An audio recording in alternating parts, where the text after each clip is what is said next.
तो आप देख रहे हैं त्रिशूर केरलम से प्रधानमंत्री नरेंद्र मोदी के रोड शो की तस्वीर। और बातचीत के लिए इस वक्त हमारे साथ फोन लाइन पर मौजूद है हमारे सहयोगी नीरज। प्रधानमंत्री नरेंद्र मोदी के रोड शो की तस्वीर हम देख रहे हैं त्रिशूर से। लोगों का भारी उत्साह है और प्रधानमंत्री की झलक पाने के लिए भारी संख्या में लोग भी जुटे हैं। कैसा माहौल है?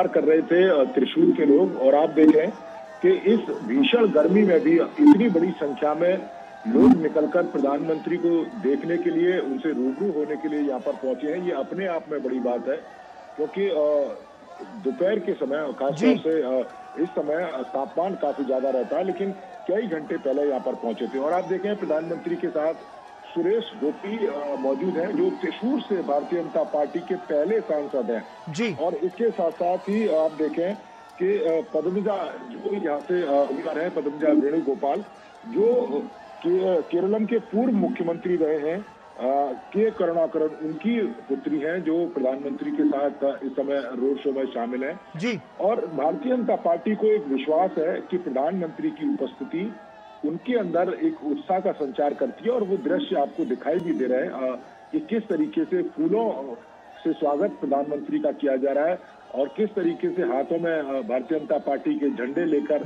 बेसब्री से तमाम बुजुर्ग, बच्चे, बूढ़े, जवान सभी लोग इंतजार कर रहे हैं। आपको बता दें कि इससे पहले भी प्रधानमंत्री यहाँ पे केरल में और एक बड़ी जनसभा को प्रधानमंत्री ने संबोधित किया, और कई बातों का उन्होंने स्पष्ट उल्लेख किया कि यहाँ हमेशा से यूडीएफ और एनडीएफ की सरकार रहती है, और ये दोनों ही करप्शन के खेल में लंबे समय से बड़े खिलाड़ी हैं। लेकिन अगर जिस तरीके से केरल की जनता विश्वास व्यक्त कर रही है भारतीय जनता पार्टी की और उनके सहयोगियों की सरकार बनेगी, तो जो भी इस करप्शन के खेल में खिलाड़ी रहा है उसको सलाखों के पीछे पहुंचाया जाएगा। और बड़ी संख्या में आप देखें कि प्रधानमंत्री का स्वागत करने के लिए त्रिशूर के लोग इन दृश्यों में आपको दिखाई दे रहे हैं। बिल्कुल। और नीरज, प्रधानमंत्री नरेंद्र मोदी ने अपने केरलम की एक सभा में ये भी कहा था केरलम की जनता से कि आपको इनके एलडीएफ और यूडीएफ के बहकावे में नहीं आना है, उससे आपको सतर्क रहने की जरूरत है।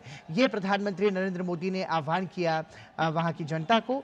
और इसके साथ हमने ये भी देखा कि त्रिशूर जो सीट है वो भी एक तरीके से महत्वपूर्ण सीट है, तो उस समीकरण को कैसे समझ सकते हैं? देखिए, बिल्कुल महत्वपूर्ण सीट है। और आप देखें कि भारतीय जनता पार्टी लगातार केरलम के अंदर अपने प्रदर्शन को सुधारती रही है। आप देखें कि 2016 के जो विधान पार्टी का जो प्रतिशत था वो 12% से थोड़ा सा ज्यादा था। 2021 के विधानसभा चुनाव होते हैं, जो प्रतिशत है वो बढ़कर करीब के आसपास पहुंच जाता है। 2024 के लोकसभा इलेक्शन में भी मतों का प्रतिशत लगातार बढ़ता है। तो ये कहीं ना कहीं भारतीय जनता पार्टी के अंदर एक उत्साह भी पैदा करता है। अभी कुछ समय पहले आप देखें कि तिरुवनंतपुरम में जो निकाय के चुनाव हुए थे, वहां पर भारतीय जनता पार्टी ने अपना मेयर बनाया और 101 में से 50 सीटें भारतीय जनता पार्टी ने जीती। तो ये अपने आप में पार्टी के जो ग्रोथ है खासतौर से केरलम के अंदर, उसको दर्शाता है। और आप देखें कि अगर हम त्रिशूर की, जैसा कि आप जिक्र कर रहे थे कि सुरेश गोपी जो यहाँ के सांसद है भारतीय जनता पार्टी के, उन्होंने इस सीट को जीता है। अब पद्मजा वेणुगोपाल जो चुनावी मैदान में उतरी हुई है भारतीय जनता पार्टी की तरफ से, इससे पहले उन्होंने 3 बार यहाँ से इलेक्शन लड़ा कांग्रेस पार्टी की तरफ से, और उतनी सफलता नहीं मिली। और उनका ये कहना है कि कहीं ना कहीं कांग्रेस के भीतर घात का जो सामना है वो उनको करना पड़ा, यही वजह से उनको हार मिली, और वो पार्टी से नाराज होकर भारतीय जनता पार्टी में आई, और भारतीय जनता पार्टी ने उनको त्रिशूर से बताया। बिल्कुल ठीक है नीरज, हम हमारे साथ बने रहिए। हमारे साथ हमारे वरिष्ठ सहयोगी विनोद मिश्र जी भी जुड़े हुए हैं। विनोद, प्रधानमंत्री नरेंद्र मोदी के इस रोड शो में जन समर्थन को यदि हम देखें तो हम ये देख पा रहे हैं कि लोग काफी उत्साहित हैं और एक तरीके से प्रधानमंत्री के प्रति भरोसा और विश्वास व्यक्त करते हुए नजर आ रही है केरलम की जनता। हेलो, हाँ, जैसा अभी आप सुन रहे थे, नीरज बता रहे थे त्रिशूर के बारे में, मैं थोड़ा सा प्रखर आप इसको थोड़ा बैकग्राउंड जोड़ देता हूँ कि एक तो त्रिशूर के बारे में जानिए कि त्रिशूर केरलम का कल्चरल कैपिटल है जी और कल्चरल कैपिटल होने के साथ साथ आप ये देखिए कि एक जमाने में ये कांग्रेस का एक मजबूत स्ट्रांग होल्ड हुआ करता था जी और उस कल्चरल कैपिटल में जैसे जो बैक टू बेसिक आप कहते हैं, तो ये बैक टू बेसिक देखिए कि लोगों में एक बीजेपी, ये बदला हुआ भारत जो विकास के साथ आप विरासत को जोड़ते हैं, तो ये कैसे एक विरासत को केरल में, ये मंदिरों का शहर भी है जी। आप इस शहर में देखेंगे कि त्रिशूर जो है वहाँ सबसे ज्यादा मंदिर भी है और इस पूरे मंदिर के इलाके में जिस तरह का एक इंक्रोचमेंट होता था, बीजेपी ने इसका प्रखर विरोध किया है। बीजेपी के साथ साथ जो आरएसएस का की जो यहाँ पे एक स्ट्रांग होल्ड है, वो कम से कम आप जब भी प्राइम मिनिस्टर पलक्कड़ से आए हैं, पलक्कड़ में ये बीजेपी की पहला वहाँ म्युनिसिपल कॉर्पोरेशन में उसकी अपनी सरकार बनी थी। अब एक बीजेपी के साथ में ये बात जब त्रिवेंद्रम में अभी बीजेपी की वहां पे सत्ता मिली है और त्रिवेंद्रम म्युनिसिपल कॉर्पोरेशन में बीजेपी के मेयर हुए हैं जी। तो एक बार प्राइम मिनिस्टर मोदी ने कहा था कि अहमदाबाद में पहली बार बीजेपी को सिर्फ अहमदाबाद मेयर का ही चुनाव जीतने का मौका मिला था जी। और अहमदाबाद मेयर के बाद बीजेपी वहां सत्ता में आई, स्टेट की सत्ता में आई और उसके बाद उसका एक डेवलपमेंट आप देख रहे हैं। तो ये कार्यकर्ताओं का उत्साह जो जहाँ पे होता है, जो ग्राउंड कनेक्ट होता है, उस ग्राउंड कनेक्ट का ही असर है कि आज करुणाकरन की जो केरलम की सबसे ताकतवर और सबसे बड़े स्टालवर्ट आप कह सकते हैं कि वहां के कांग्रेस के नेता थे, उनकी बेटी भी आज अगर वहां बीजेपी के टिकट से वहां चुनाव लड़ रही है जी। तो आप कह सकते हैं कि एक बड़ा शिफ्ट हुआ है, एक मेजर शिफ्ट हुआ है इन सारे इलाकों में और इन सारी जगहों में। और इन सारी जगहों पे जो आप ये नजारा देखते हैं प्राइम मिनिस्टर के इस रोड शो में, लोगों की वो भीड़ देखते हैं और दोनों जगह जो लोग देख रहे हैं, जिस तरह से चीयर्स कर रहे हैं, ये जो पीएम का एक रीच आउट है लोगों के साथ सीधे संवाद बनाने का, ये आप देश के किसी भी जगह में चले जाइए, अगर पीएम वहां जाते हैं तो सीधे लोगों से संवाद करते हैं, सीधे लोगों से जुड़ते हैं। यही जो पीएम का चुनाव में लोगों के साथ जुड़ना जो है वो पीएम को जननायक बनाता है जी। लोगों से सीधे संवाद करना और लोगों के सामने में अपने को दिखना, ये जो प्राइम मिनिस्टर का एक कॉन्फिडेंस है, यही जब प्राइम मिनिस्टर कोई बात करते हैं तो पूरे देश में इसकी एक अपील का एक इफेक्टिव उसका असर होता है। तो आज जब आप त्रिशूर में देख रहे हैं और लोगों को जिस तरह से आप चीयर्स करते हुए देखते हैं, तो मुझे लगता है कि देश में ऐसा शायद ही कोई लीडर होगा जो केंद्रीय नेतृत्व में होगा, किसी स्टेट में किसी ऐसे छोटे जगह पे चले जाए और हर लोग ये देखना चाहता है, वो सीधे मोदी से फेस टू फेस होना चाहता है जी। ये गौरव सिर्फ आज की तारीख में पीएम मोदी को है। तो ये जो पलक्कड़ का है, पलक्कड़ आप देखिए कि बीजेपी का पुराना स्ट्रांग होल्ड है। त्रिशूर में सुरेश गोपी के एमपी बनने के बाद ये एक संभावना बनी थी कि ये जो कोयम्बटूर से तमिलनाडु के सटे हुए जो केरल के वो इलाका है, उस इलाके में बैक टू बेसिक के लिए लोगों में जो एक छटपटाहट थी कि भाई उसकी अपनी ओरिजिनलिटी, उसकी पहचान जो इस कांग्रेस के लेफ्ट और यूडीएफ के पॉलिटिक्स में खत्म सी कर दी गई थी, वो चीजें लोगों के मन में कहीं से है। आज केरला एक तरह से उस सांस्कृतिक पुनर्जागरण के दौर में आ चुका है। आप देखिए केरल के थिएटर, केरल के आर्ट, वो सारे प्राइम मिनिस्टर के इस रोड शो में आप देखेंगे कि लोग किस तरह से उस रोड शो के स्वागत में अपने को उस मुखौटे के साथ में केरल के आर्ट, केरल के कल्चर को प्रतिबिंबित कर रहे हैं।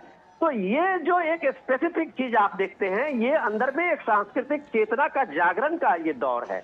और इस दौर में जो बैक टू बेसिक आप जब कहते हैं तो विकास के साथ विरासत, तो केरल में जो ये डेवलपमेंट हुआ है पिछले 10-12 साल में, उन सारे जगहों का वो डेवलपमेंट के साथ साथ उसको एक विरासत को संभालने का और विरासत पे गर्व करने का जो एक मौका त्रिशूर में या वहां पलक्कड़ में या जो लोगों को मिला है, मुझे लगता है कि ये बीजेपी का एक सबसे बड़ा यूएसपी है इन इलाकों में, केरल में, जहाँ की एलडीएफ वर्सेस यूडीएफ 5 साल एलडीएफ 5 साल यूडीएफ, ये जो ट्रांसफर को ये होता रहता था, इस बार एनडीए ने अपना एक मजबूत विकल्प दिया। बिल्कुल ठीक है। प्रधानमंत्री ने भी, हमने देखा कि एलडीएफ और यूडीएफ दोनों पर ही भ्रष्टाचार के आरोप भी लगाए हैं। नीरज हमारे साथ बने हुए हैं। नीरज, जैसा कि जिक्र यहाँ पर विनोद कर रहे हैं, यहाँ पर सवाल अब ये भी उठता है कि विकास बनाम धर्म और पहचान की राजनीति, क्योंकि हमने देखा भाजपा यहाँ इन्फो पार्क जैसे बड़े प्रोजेक्ट्स और बुनियादी ढांचे के विकास को मुद्दा बना रही है, तो वहीं विपक्ष उन पर सांप्रदायिक ध्रुवीकरण का आरोप लगा रहा है। क्या त्रिशूर का मतदाता विकास के मोदी मॉडल पर मोहर लगाएगा? देखिए, अगर आप पैटर्न देखें खास तौर से केरलम के चुनावों का पिछले 40 साल से, जी। तो यहाँ पर जो भावनात्मक मुद्दे हैं उतनी ज्यादा बड़ी भूमिका नहीं निभाते। यहाँ पर जो सरकार काम करती है जमीनी स्तर पर, जी। उसका एक अलग महत्व होता है। और आप देखें कि भारतीय जनता पार्टी जिस विकास के मॉडल को पेश कर रही है उसके पीछे एक वजह भी है। पिछले कई सालों में भारतीय जनता पार्टी ने केरलम के विकास में कोई कसर नहीं छोड़ी है। आप देखें, मार्च में ही प्रधानमंत्री पहुंचे थे, 10,000 करोड़ से ज्यादा के कई सारे प्रोजेक्टों की प्रधानमंत्री ने उद्घाटन भी किया था, शिलान्यास भी किया था। आप देखें 2014 से 2024 के बीच में जब अब कंपैरिजन करते हैं पिछले 10 सालों में, तो 3 लाख से ज्यादा जो पैसा है, वो 3 लाख करोड़ से ज्यादा का जो पैसा है वो प्रधानमंत्री नरेंद्र मोदी के नेतृत्व में जो सरकार है उसने केरल के विकास के लिए दिया है। और जबकि उससे पहले 10 साल को आप अगर कंपैरिजन करें तो मात्र 72,000, यानी कि 4 गुना ज्यादा। तो ये बताता है कि भारतीय जनता पार्टी केरलम के विकास के लिए, केरलम के लोगों की सुविधाओं के लिए किस तरह से खर्च कर रही है। रेलवे के इंफ्रास्ट्रक्चर की आप बात करें, जब आप केरलम में आप चलते हैं सड़कों पर, तो सड़क केरलम में आपको जरूर मिलेंगे, लेकिन बड़े बड़े हाईवे नहीं मिलेंगे जी। बड़े बड़े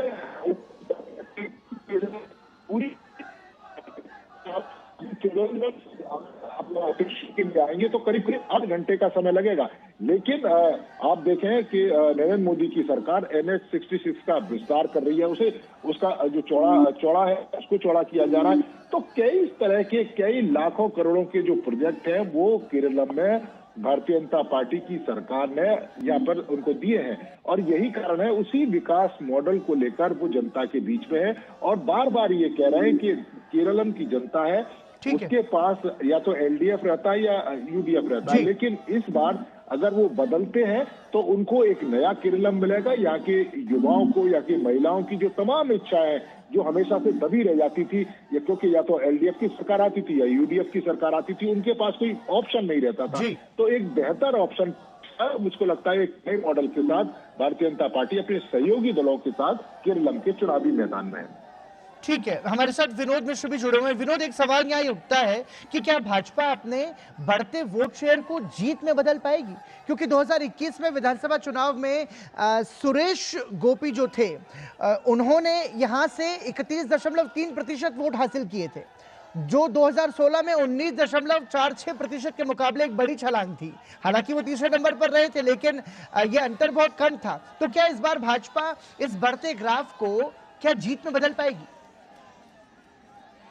अगर आपने अभी देखा होगा थोड़े दिन पहले एक राज्यसभा के अभी जो पिछले सत्र में मास्टर सदानंद को आपने देखा होगा कि अपने पैर कटे हुए जो उनका कृत्रिम अंग था उसको उन्होंने टेबल पे रखा था उपराष्ट्रपति के परमिशन से। ये केरल की उसको ये दर्शाता है कि केरल किस दौर में किस राजनीति का एक शिकार हुआ था जो कुछ PFI के लोगों ने उनका काट लिया था, हाथ पैर काट लिया था, और किस तरह से मास्टर सदानंद ने उस स्ट्रगल किया था। तो ये इसी त्रिशूर के पलक्कड़ से कुछ ही दूर पे कुन्नूर का वो इलाका है। तो लोगों ने इस चीज को, इस सियासत को, कांग्रेस और EDF और LDF के सियासत को ये देख रहे हैं, जहां मास्टर सदानंद जैसे और ऐसे कई लोगों ने इस चीज को झेला है, जो अपनी पहचान और केरल की आइडेंटिटी, अपने विकास और अपनी विरासत को लेके जो अपना संघर्ष किया है। मास्टर सदानंद के उस छवि को जो उन्होंने पार्लियामेंट में सतपारा सभा में दिखाया था, तो जाहिर सी बात है लोगों में एक कहने के लिए जब बात सामने में आती है तो एक प्रखर रूप से उस चीज का कहीं ना कहीं से वो एक्सप्रेशन होता है। आज लोगों ने, जब आप लोकल बॉडी इलेक्शन में देखा कि लोग जिस तरह से जो जेनजी के बच्चे लोग थे, उन लोगों को कैसे बीजेपी का कैंडिडेट बना, और वो लोग काफी तादाद में पहली बार केरल के इतिहास में बड़ी तादाद में वहां लोकल बॉडी इलेक्शन में बीजेपी के कैंडिडेट ने जीत दर्ज की है। और वो ऐसे भी जो साधारण बैकग्राउंड से आने वाले लड़के लड़कियां सब चुनाव में लड़े हैं और वो जीत हासिल की है। ये दिखाता है कि ये केरल बदल चुका है। LDF और UDF की राजनीति जो दोनों को सेकुलरिज्म को, सो-कॉल्ड सेकुलरिज्म का चस्पा लगाता है, आज LDF कहता है कि UDF इस तरफ हो गया है, वो बीजेपी के साथ ले लिया है। UDF कांग्रेस कहती है कि LDF और बीजेपी में अपनी अंडरस्टैंडिंग है। वो इसलिए है कि दोनों मिलके ये साबित करना चाह रहे हैं कि केरल में बीजेपी यहाँ आके एक थर्ड फ्रंट बनाने जा रही है। ये आप जो आज त्रिशूर की वो भीड़ देख रहे हैं, रोड शो जो देख रहे हैं, इतने लोगों की तादाद देख रहे हैं, लंबे दूरी तय करते हुए पीएम का ये काफिला चल रहा है और हर जगह एक जैसा ही भीड़ आपको सामने में नजर आती है। तो ये बताने के लिए काफी है कि केरल में जो डर आजकल एलडीएफ और यूडीएफ के दोनों को है, बीजेपी को लेके और एनडीए के एक तीसरे फ्रंट को आने को लेके, वो इसलिए है। आज शायद उनके रात की नींद खराब हो जाएगी उन नेताओं की, जो अब तक ये बात दे रहे थे, लोगों में एक नैरेटिव दे रहे थे कि वो कह रहे थे कि एलडीएफ पे विजयन कहते हैं कि वो ये जो पूरा का पूरा कांग्रेस है वो बीजेपी के साथ मिल के कैंडिडेट डिसाइड कर रहा है। राहुल गांधी के पार्टी के लोग कहते हैं कि केरल के जो मुख्यमंत्री हैं विजयन, वो राहुल गांधी का क्रिटिसाइज करता है, कभी पीएम का क्रिटिसाइज नहीं करता है जी। ये सारे लॉजिक, इसका जवाब ये भीड़ है। और ये क्राउड जो रैली में आप देख रहे हैं वो इस बात को बताता है कि वो पुराने नैरेटिव जो सेक्युलरिज्म के नाम पे आप इस केरल में इसी जगहों पे आप देखिए कि संघ के 100 से ज्यादा कार्यकर्ताओं ने अपना बलिदान दिया है जी, सिर्फ इस बात के लिए कि उसमें भारत की पहचान, भारत की अस्मिता, भारत की शाश्वत संस्कृति की बात जब की है तो उसको ये सजा मिली थी।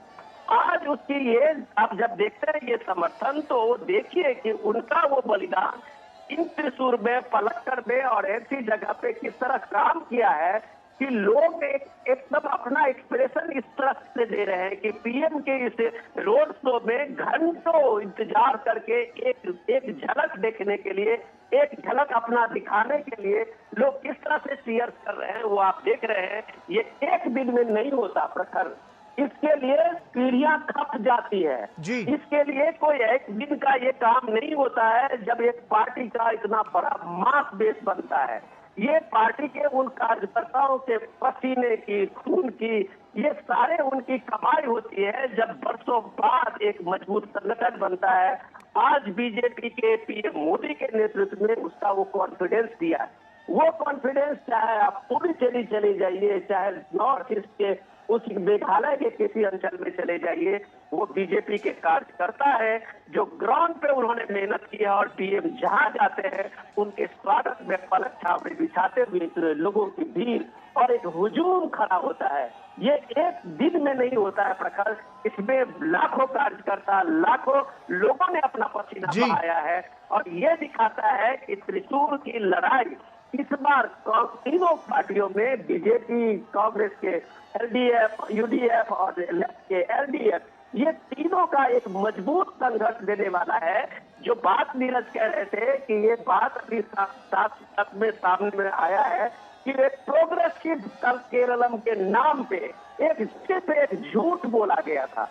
आज अगर वहां देखिए तो सबसे ज्यादा गरीबी है, सिर्फ सबसे ज्यादा माइग्रेशन है, सबसे ज्यादा पलायन है, सबसे ज्यादा तुष्टीकरण है। वहां जिस तरह से आज मुस्लिम लीग पूरे कांग्रेस के पॉलिटिक्स पे हावी है, इस बात की चर्चा केरल के पॉलिटिक्स में लोग दिल्ली में नहीं करते।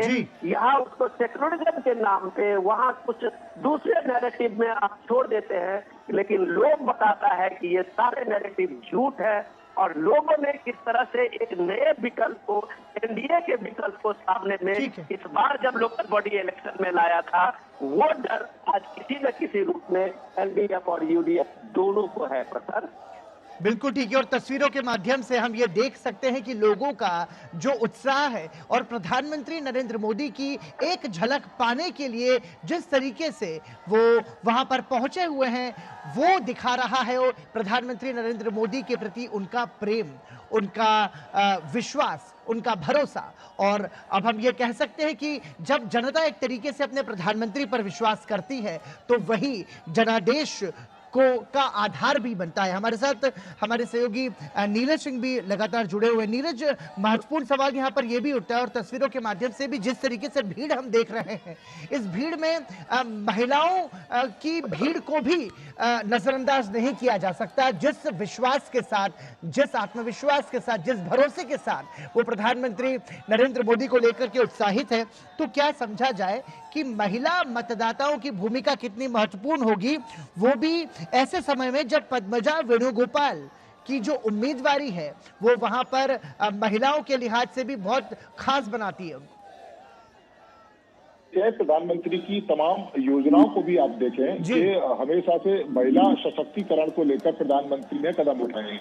चाहे महिलाओं के आरक्षण की बात हो, महिलाओं को बेहतर से बेहतर सुविधा मिले उसकी बात हो। और केरल की अगर हम आधी आबादी की बात करते हैं तो केरल की ये आबादी शिक्षित आबादी है, आधी आबादी पढ़ी लिखी आधी आबादी है, और उनको ये पता है कि प्रधानमंत्री जिस तरीके से कार्य करते हैं, जिस तरीके से जनता के हमेशा से हित में खड़े रहते हैं, उसी की झलक आपको इन दृश्यों में दिखाई दे रही है कि एक बड़ी संख्या में आधी आबादी इस समय त्रिशूर की सड़कों पर प्रधानमंत्री का स्वागत कर रही है। और इसके पीछे हमारे जो विनोद मिश्रा जी हैं वो सही कह रहे थे कि इसके पीछे एक बड़ी लगन, बड़ी मेहनत होती है। और आप इसका कारण देखिए कि 2016 में भारतीय जनता पार्टी का जो 10.5% वोट था, 2021 की विधानसभा में वो 11% से ज्यादा हो गया, लोकसभा में 13 से ज्यादा हो गया, और 2024 के लोकसभा इलेक्शन में 16% से ज्यादा हो गया, 17-18% के आसपास हो गया। तो ये बताता है कि किस तरीके से step by step Bharatiya Janata party ने यहाँ के लोगों के बीच में काम किया है। और आप देखिए त्रिशूर की अगर हम बात करें, 37% से ज्यादा जो मत है वो त्रिशूर में भारतीय जनता पार्टी को मिले थे, और सुरेश गोपी यहाँ से चुनावी मैदान में उतरे थे। कुछ समय पहले दिसंबर 2025 में जो तिरुवनंतपुरम में जो नगर निगम के चुनाव हुए थे, वहां पर भारतीय जनता पार्टी ने 35% के आसपास जो वोट है वो हासिल किया था। तो ये बताता है कि एक अलग तरह की जो राजनीति भारतीय जनता पार्टी विकास की राजनीति यहाँ पर कर रही है, उसके प्रति धीरे धीरे लोगों का विश्वास बढ़ रहा है, क्योंकि उनके पास इससे पहले कोई ऑप्शन नहीं था। और आप देखें कि छोटे मोटे दल जरूर खड़े होते थे, लेकिन सत्ता हमेशा से यूडीएफ और एलडीएफ के बीच में ही ट्रांसफर होती रहती थी। जो यूडीएफ वादे करता था, एलडीएफ उन्हें पूरा करने की बात कहते सत्ता में आता था, एलडीएफ जो वादे करता था और यूडीएफ में पूरा करने की बात सत्ता में आता था। और आप देखिए इसका सबसे बड़ा उदाहरण है अयप्पा मंदिर में जो गोल्ड चोरी हुआ था, उसमें यूडीएफ और एलडीएफ दोनों ही पार्टियों के जो नेता हैं वो शामिल हैं, और दोनों ही एक दूसरे के ऊपर प्रहार कर रहे हैं। और ये देखिए किस तरह की राजनीति है कि केरलम के अंदर कांग्रेस पार्टी ये कहती है कि जो एलडीएफ है वो भारतीय जनता पार्टी की बी टीम है, और एलडीएफ के मुख्यमंत्री कहते हैं कि कांग्रेस पार्टी भारतीय जनता पार्टी की बी टीम है इस केरलम के अंदर। जबकि पूरे देश में इंडी गठबंधन में वाम दल जो केरलम है वो कांग्रेस पार्टी के साथ है, तमिलनाडु में साथ है।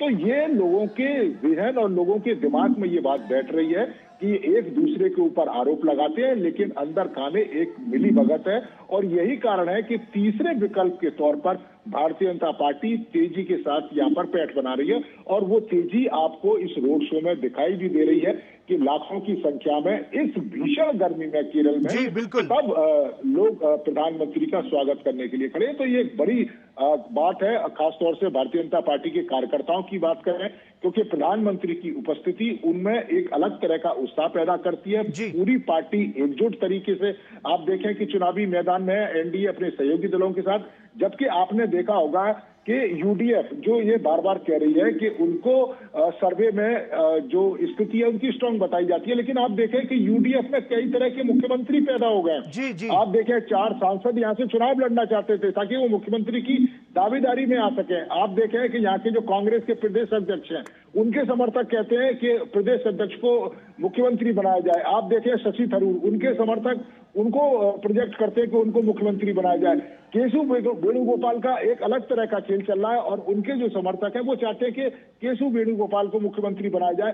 तो अलग अलग 3 गुट केरलम के अंदर कांग्रेस पार्टी में आपको दिखाई देते हैं, और वही स्थिति आप देखें कि लेफ्ट में भी दिखाई देती है। लेफ्ट के कई सारे नेता जो पार्टी से नाराज थे वो पार्टी छोड़कर यूडीएफ में आए या फिर भारतीय जनता पार्टी में उन्होंने ज्वाइन की। तो अब भारतीय जनता पार्टी के सामने ये बेहतर विकल्प है कि केरलम की जो तमाम समस्याएं जो दशकों से सॉल्व नहीं हो पाई है, यूडीएफ और एलडीएफ के बीच में घूमती रही है, वो उनका ध्यान दे पाए। ठीक है। विनोद, एक सवाल बहुत संक्षेप में आपसे जानना चाहूंगा। देखिए, पद्मजा वेणुगोपाल के समर्थन में प्रधानमंत्री नरेंद्र मोदी यहाँ पर रोड शो कर रहे हैं, और पद्मजा वेणुगोपाल की बात करें तो वो केरल की सबसे बड़ी राजनीतिक विरासत के रूप में वहां पर जानी जाती है, जो कि उनको अपने पिता के करुणाकरण से मिली है। क्या पद्मजा कांग्रेसियों का समर्थन भाजपा में परिवर्तित कर पाएगी, भाजपा के समर्थन में? सबसे इम्पोर्टेंट चीज समझने की जरूरत ये है कि जिस विचारधारा को लेके केरल की राजनीति अभी तक होती रही थी, और वो विचारधारा जो सेकुलरिज्म का था, वो जी। सेकुलरिज्म को की विचारधारा किस तरह से पूरी तरह से आप ये देखिए कि अपीजमेंट में बदल गया, और उस अपीजमेंट को एक्सपोज किया है केरल में। पिछले दिनों जो आपने देखा था वक्फ आंदोलन के, वक्फ बोर्ड के जो पार्लियामेंट में चर्चा चल रही थी जिस समय में, उसके अमेंडमेंट को लेके, जी। अब आप सोचिए कि वहां कांग्रेस हो या लेफ्ट हो, दोनों पार्टियां, एक कोई भी पार्टी इस चीज का विरोध नहीं कर पाई कि जब वहां पे एक मछुआरों के परिवार के 600 परिवारों की जमीनें पर वक्फ ने कब्जा कर लिया था, और उन परिवारों को वक्फ की अपनी जो पुश्तैनी जमीन थी उस पे वक्फ का नोटिस आ गया, और डिस्ट्रिक्ट मजिस्ट्रेट से लेके सबने हाथ खड़ा कर दिया कि वक्फ ने अगर उस जमीन पर अपना क्लेम किया है तो आपको कोर्ट में साबित करना पड़ेगा, ट्रिब्यूनल जाना पड़ेगा। लेकिन बीजेपी की इस मुहिम को वहां के चर्चों ने भी काफी समर्थन किया, क्योंकि वो सारे के सारे जो मछुआरे समुदाय के लोग थे वो क्रिश्चियन थे। अब आप एक चर्च को, बीजेपी का एक मौका मिला कि चर्च ने सीधे उस समय में अपना पूरा मेमोरेंडम देके बीजेपी के सपोर्ट में अपने सारे चर्च ने एक तरह से समर्थन दिया था, और उस समर्थन के बाद केरल में कम से कम कांग्रेस और लेफ्ट दोनों में चैटिंग शुरू हुई थी कि शायद एक क्रिश्चियन कम्युनिटी का झुकाव अगर इसमें बीजेपी की तरफ होगा तो ये आने वाले पॉलिटिक्स के जो रुझान होंगे वो कुछ और तरह के होंगे, और वो अलग तरीके से दिखेगा। जो आप आज अब देख रहे हैं स्थिति, जो आप कह रहे हैं कि कांग्रेस के लोग अब बीजेपी में शामिल हो रहे हैं, बीजेपी सीपीआई के लोग जो है वो सीपीएम के लोग भी कई बार इस बार बीजेपी के टिकट में चुनाव लड़ रहे हैं, तो ये बात तो मान लीजिए कि विचारधारा कहीं कुछ भी नहीं है। वो विचारधारा सिर्फ किताबों की बात है। यहाँ बात है कि आपने स्टैंड क्या लिया है। अगर उस गरीब मछुआरों के 600 मछुआरों को लेके अगर पार्लियामेंट कंसीडर करता है, पार्लियामेंट उसके लिए कानून बनाता है, आज देश में वक्फ कानून को लेके आप देखिए कि जिस तरह से एजेंडा बनाया गया सेकुलरिज्म के नाम पे, वो कैसे सुप्रीम कोर्ट तक में एक्सपोज हुआ। ये केरल के लोगों ने देखा कि ये नकली सेकुलरिज्म की बात करने वाले लोग जिस तरह से एक गरीब लोगों के हक की बात को भी एक अपीजमेंट में, एक सेकुलरिज्म के नाम पे उस पे बोलने से कतराते हैं, उस पे एक्शन लेने से कतराते हैं। बीजेपी ने स्टैंड लिया तो आज 600 उन मछुआरों परिवारों की जो पुश्तैनी जमीन छीन गई थी, उस जमीन पे आज उस पे कानूनी कार्रवाई हुई, उनको हक मिला है। यही चीज कर्नाटक में देखिए, यही चीज तमिलनाडु में उन इलाकों में हुआ कि जहां जहां वक्फ ने क्लेम किया वो सरकारें, वहां की डिस्ट्रिक्ट एडमिनिस्ट्रेशन हाथ खड़ी कर देती थी कि उसके जुरिडिक्शन में ये नहीं है। लेकिन आज जब ये वक्फ बोर्ड अमेंडमेंट पास हुआ, पार्लियामेंट का कानून बना, तो अब ये देखिए कि हालात किस तरह से बदल गए हैं। हर किसानों के अपने पुश्तैनी जमीन का हक पे दावा करने का अधिकार है। कोई वक्त कोई पर्ची लेके खड़ा होने का वो हिम्मत नहीं कर सकता। तो ये जो चीजें, ये बदलाव जो है, ये लोगों में एक न्याय, जस्टिस का है। ये जस्टिस दिखाता है कि सारी विचारधाराएं आपकी किताबों तक है। लोगों को जस्टिस जिससे मिलता है वो आप देखिए कि चर्च, अगर आज केरल के चर्च बीजेपी के समर्थन में आगे आए हैं तो ये सारे पुराने किनारे ढहे हैं। वो अगर के करुणाकरण की बेटी अगर आज पीएम के साथ में उस रोड शो में खड़ी हुई है तो आप कह सकते हैं कि केरल का ये बदलाव एक नया केरलम का एक पूरी तरह से एक मुखरित और एक बड़ा चेहरा जो है आपको दिखा रहा है। ये केरलम की एक नई तस्वीर है जो आने वाले इलेक्शन में आपको शायद एक बेहतर छवि के रूप में दिखेगा। बिल्कुल ठीक है। नीरज भी हमारे साथ बने हुए। नीरज, एक सवाल यहाँ पर यह भी उठता है कि जो ईसाई समुदाय का वोट है वो त्रिशूर विधानसभा में निर्णायक भूमिका निभाता है। अब सवाल ये उठता है कि क्या भाजपा का ईसाई समुदाय के साथ बढ़ता संवाद, विशेषकर चर्च के नेतृत्व के साथ जो बातचीत की कोशिश है, क्या विधानसभा चुनाव में उसका असर दिखेगा? देखिए, बिल्कुल दिखेगा। और विनोद जी जिस बात का जिक्र कर रहे थे, जो मछुआरा समुदाय है वो यहाँ पर ज्यादातर ईसाई समुदाय है जी। और उनका ये कहना था कि हमको दशकों से ठगा जाता था, हमारी तमाम तरह की समस्याएं थी, लेकिन उनका समाधान करने की राज्य सरकार ने कभी कोशिश नहीं करी जी। प्रधानमंत्री नरेंद्र मोदी के नेतृत्व में सरकार जब आए मछुआरों को लेकर और आप देखें कि सुरेश गोपी निकाली थी भारतीय जनता पार्टी के लिए, क्योंकि ईसाई समुदाय के लोग एक निर्णायक भूमिका में रहते हैं और 37% से ज्यादा का जो वोटिंग परसेंट अगर सुरेश गोपी को मिला है तो ये बताता है कि ईसाई समुदाय धीरे धीरे भारतीय जनता पार्टी के पक्ष में आ रहा है। आप देखें कि हमारे विनोद जी जिस बात का जिक्र कर रहे थे, पद्मजा जो यहाँ से उम्मीदवार भी हैं, आप देखें कि भारतीय जनता पार्टी में आना कितना मुफीद है, क्योंकि एक तो केरल के दिग्गज नेता रहे हैं, उनकी बेटी है, उनका एक अपना पर्सनल जो वोट बैंक है, एक पर्सनल टच है। इसके साथ साथ ही 2021 के इलेक्शन में मात्र 946 वोटों से हारी थी वो, तो एक उनका भी जो अपना जनाधार बिल्कुल अपना जनाधार है। और अब भारतीय जनता पार्टी का वोट बैंक और भारतीय जनता पार्टी की नीतियों से जुड़े हुए तमाम लोग, चाहे ईसाई समुदाय की बात करें या हिंदू समुदाय के दूसरे लोगों की बात करें या अलग अलग समुदाय की बात करें, तो उनका अगर वोटिंग परसेंटेज उनमें से कुछ परसेंट भी उनको मिलता है तो आप समझ सकते हैं कि बम्पर तरीके से, जिस तरीके से सुरेश गोपी ने लोकसभा का चुनाव जीता था, उसी तरीके से पद्मजा वेणुगोपाल यहाँ से विधानसभा का चुनाव जीत सकती है। और जिस तरह की भीड़ आप देखें, क्योंकि हमने देखा है कि तमाम नेता पॉलिटिकल पार्टियों को करते हैं, तमाम नेता हमने देखा है कि रोड शो करते हैं, हमने कांग्रेस के नेताओं को भी देखा है, हमने और क्षेत्रीय नेताओं को भी रोड शो करते हुए, चाहे सपा, आरजेडी और दूसरे लोगों को भी देखा है। ये जो केरलम के लोग आपको दिखाई दे रहे हैं, ये एजुकेटेड लोग हैं। इन लोगों को आप चंद पैसा देके सड़कों पर नहीं ला सकते हो।